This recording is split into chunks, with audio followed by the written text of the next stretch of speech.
The dietary advice that shaped 50 years of your eating habits was literally purchased.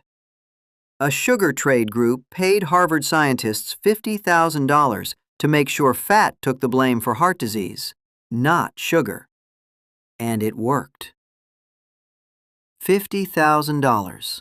That's all it cost to rewrite American nutrition. The Sugar Research Foundation didn't just fund the study. They set the objective, picked the articles, and reviewed the drafts. They bought the conclusion before a single word was written. This wasn't some fringe blog post. This was published in the most prestigious medical journal on earth, the New England Journal of Medicine, in 1967. Zero disclosure, zero conflict of interest statement. Just, Harvard scientists say fat is the problem.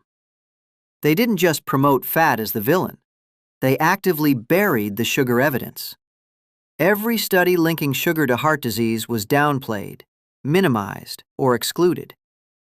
This was not an accident. This was editorial surgery. Here's what makes this genuinely evil. Internal documents show the sugar industry knew as far back as 1954 that if Americans went low-fat, sugar consumption would spike by over 1/3. They didn't stumble into this. They planned it. This wasn't uncovered by a whistleblower. A researcher named Dr. Kristen Kearns found the internal documents sitting in public archives at Harvard and the University of Illinois. The evidence was never hidden. Nobody looked. A New York University nutrition professor wrote the editorial response when this came out. Her exact words? It was so blatant. Funding research is ethical. Bribing researchers to produce the evidence you want is not.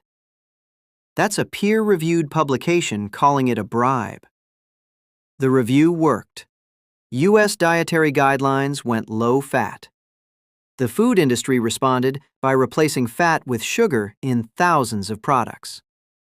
Fat-free yogurt, low-fat cookies, reduced-fat everything, loaded with added sugar.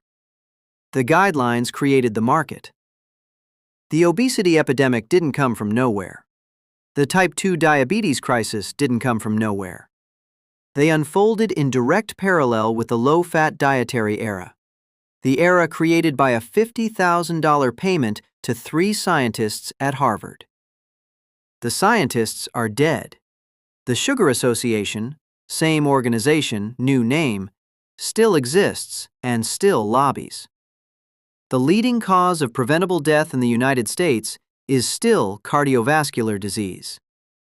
And you were taught their version of nutrition in school.